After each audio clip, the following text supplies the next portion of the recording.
வணக்கம், நான் கீதாஞ்சலி செந்தில். நாம் இப்போது ஹிந்தி ஆல்ஃபபெட்ஸில் பாராக்கடி அப்படின்ற உயிர்மை எழுத்துக்கள் வரிசையை வந்து பார்த்துட்ருக்கோம்.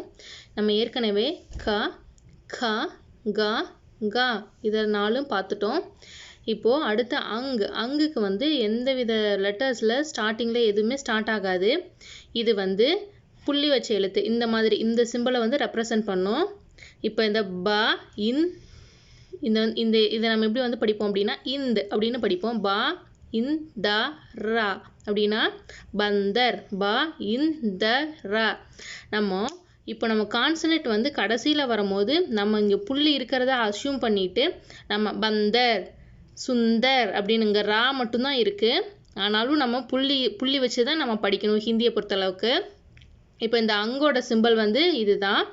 இது வந்து அனுஸ்வர் அப்படின்னு சொல்லுவாங்க. அடுத்து சா வரிசையிலையும் ச, சா, ஜ, ஜா, ஞா ஞா இருக்கு இல்லைங்களா? இந்த ஞாவுக்கும் இந்த மாதிரி அங்கு மாதிரி எந்தவித இந்த சா, சா, சீச்சி அந்த மாதிரிலாம் படிக்கிறோம் இல்லைங்களா? அந்த மாதிரி எதுவும் கிடையாது. இதோட சிம்பிள் வந்து இது வந்து சந்திரபிந்து அப்படின்னு சொல்லுவாங்க. இது மா, இந்த சந்திரபிந்து மா. இப்படி தான் வந்து நம்ம எழுத்துக்களோட கடைசியில் எழுதும் போது இப்படி தான் ரெப்ரசன்ட் பண்ணுவோம். இந்த சந்திரபிந்து. இது வந்து அனுஸ்வர். இப்போது நம்ம ரெண்டாவது கான்சனன்ட் வரிசையான சா வரிசையை வந்து பார்க்கலாம் வாங்க. இப்போது சா வரிசையை பார்க்கலாம். சா ஆக்கு எந்த விதமான மாத்திரையும் கிடையாது, அதனால் சா அப்படியே வந்துடும்.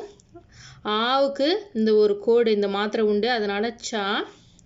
அடுத்து சி, ஈக்கு மாத்திரை உண்டு, அதனால் சி. ஈக்கு மாத்திரை உண்டு, இது இடது பக்கம், இது வலது பக்கம் ஒரு கோடு, இடது பக்கம் ஒரு ஆர்ச். இந்த ரெண்டும் ஒன்று இந்த சிம்பிள் வந்து ரெண்டும் ஒன்று பார்த்துட்டு இருக்க மாதிரி இருக்கணும் ஆப்போசிட் சைடில். இது அடுத்த 3 லெட்டருக்கும் கீழே போடுவோம். சு, சு, ச்ரு, சே, சை, சோ, சௌ, சம், சஹ. இது சா வரிசைக்கான மாத்திரா. சா, சா, சி, சி, சு, சு, ச்ரு, சே, சை, சோ, சௌ, சம், சஹ. நான் ஏன் இப்போ அந்த மாத்திரையை எழுதலைன்னா, நம்ம ஏற்கனவே இந்த மாத்திரையை பற்றி ஃபுல்லாக பார்த்துட்டோம். அதனால் இந்த சிம்பிள் மட்டும் இப்போ நான் ரெப்ரசன்ட் பண்ணியிருக்கேன். அடுத்தடுத்து நம்ம இந்த பாராக்கடி வரிசையை மட்டும் பார்ப்போம். இந்த சிம்பிள் வந்து நீங்கள் வேணும்னா ப்ரீவியஸாக உள்ளதில் ரெஃபர் பண்ணி பார்த்துக்கோங்க. அடுத்தது சா வரிசை. ரெண்டாவது ரோவில் ஃபஸ்ட்டு லெட்டர் வந்து இந்த சா, செகண்ட் வந்து இந்த சா வரிசை. இது சா, ஆக்கு சிம்பிள் கிடையாது, அதனால் அதை அப்படியே எழுதுகிறோம். அடுத்து சா, சி, சி, சு, சு, ச்ரு, சே, சை, சோ, சௌ, சம், சஹ.